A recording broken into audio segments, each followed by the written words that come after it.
हुआ सामान बेटा, बहुत हुआ सामान, बहुत हुआ सामान। अरे भैया सुनो, हाँ, मोदी जी कह रहे हैं, अभी भी कह रहे हैं कि अगर कांग्रेस आई तो माताओं बहनों ये तुम्हारा मंगलसूत्र छीन करके, हाँ हाँ हाँ, समझ गए? हाँ, नहीं दरअसल उनका कहना ये है कि भाइयों बहनों जब मैं हूं, हाँ, तो किसी और से लुटने की आवश्यकता क्या है भाइयों बहनों? मैं हूं ना। मैं तुमको इतने प्यार से लूटूंगा जैसे पिछले 10 सालों से लूटता आया हूं, और आप लोग खुशी खुशी लूटते भी रहे हैं। तो जब मैं खुद लूटने के लिए प्यार से बैठा हूं, राष्ट्र हित की भावना से, संस्कार से और सनातनी मर्यादा का पालन करते हुए जब मैं आपको लूट रहा हूं, तो कांग्रेस से लूटने की क्या जरूरत है? अब देखिए, कोविड से लेकर के, उससे पहले नोटबंदी से लेकर के, महंगाई से लेकर के कितनी माताओं बहनों के मंगलसूत्र बिक गए मेरे राज में। वो भी खुशी खुशी, बिके कि नहीं बिके भाइयों बहनों?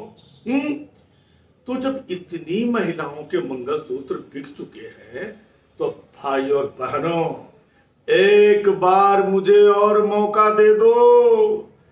तीसरी बार मैं आ गया तो जिन बची हुई महिलाओं के मंगलसूत्र हैं उनको भी मैं हड़प लूंगा और आपको भनक तक नहीं लगेगी।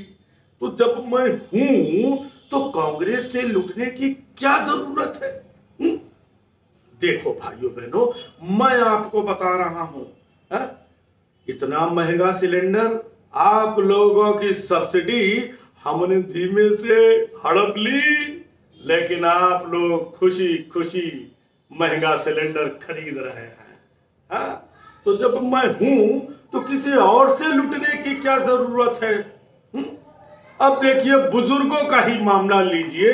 हमने किस तरीके से बुजुर्गों के जो रेल किराए की रियायत थी खत्म करके वो भी हड़प ली। लोगों ने खुशी खुशी वो भी मुझे लूटने का अवसर प्रदान किया। तो जब मैं लूट रहा हूं भाइयों बहनों, तो किसी और से लूटने की क्या जरूरत है? तो मैंने 10 सालों में बहुत सारे लोगों की माताओं बहनों के मंगलसूत्र बिकवा दिए। तिबारा मुझे मौका मिलेगा तो उन महिलाओं को भी नहीं छोड़ूंगा जिनके पास मंगलसूत्र बचे हैं। और उसके बाद अगर कांग्रेस आ भी गई तो मंगलसूत्र जब आपके पास बचेगा ही नहीं तो वो छीनेगी कैसे? देखा भाइयों बहनों, मंगलसूत्र आपका छीनने से सिर्फ मैं ही बचा सकता हूं। मैं हर तरीके से आपको लूटूंगा। बेरोजगारी के माध्यम से जब घर चलाना होगा तो जो छोटी मोटी अंगूठी भी बची होगी, कंगन वंगन भी बची होंगे, वो भी मैं आपके बिकवा दूंगा। महंगाई इतनी कर दूंगा तीसरे टर्म में कि पेट्रोल और सिलेंडर खरीदने के लिए भी अगर आपके पास चांदी की पायल भी बची होगी तो वो भी बिकवा दूंगा।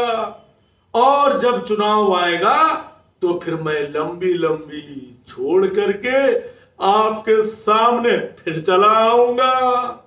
देखिए, मैंने गारंटी दी है कि जिस तरीके से 10 साल मेरी सरकार में जमकर लुटाई हुई है और आप लोगों को एहसास भी नहीं होने दिया, भाई और बहनों एक मौका मुझे और दीजिए ताकि आपको मैं पूरी तरीके से लूट सकूं। ये मेरी गारंटी है। और भाइयों बहनों, सिर्फ गारंटी ही नहीं, गारंटी की भी गारंटी है। आप मुझसे लुटेंगे तो आपको शांति और सुकून का अनुभव होगा, लेकिन कांग्रेस अगर आई तो आपके मंगलसूत्र, आपके दागिने, आपकी प्रॉपर्टी को छीन करके उनको बांट देगी भाइयों बहनों, मुसलमानों को। हाँ, तो भाइयों बहनों, निर्णय आपको करना है कि आपकी चीजों को छीन करके उन्हें दे दिया जाए या आप लोग मेरे हाथ से लूटना पसंद करेंगे, तय आपको करना है। तो भाइयों बहनों, एक मौका मुझे और दीजिए, मैं पूरी तरीके से लूट करके आप लोगों को रास्ते पे लाके खड़ा कर दूंगा, आपके हाथ में कटोरा थमा दूंगा। तो जिस तरीके से भाइयों बहनों 35 साल तक मैंने भीख मांगी, फिर 35 साल आप लोग भी भीख मांगेंगे। जो एक प्रधानमंत्री ने एहसास किया, तो वही प्रधानमंत्री वाला एहसास आप लोगों को भी होगा भाइयों बहनों। बस एक मौका और दे दीजिए, उसके बाद आपके पास कोई मौका नहीं बचेगा। बहुत हुआ सम्मान बेटा, बहुत हुआ सम्मान, बहुत हुआ सम्मान।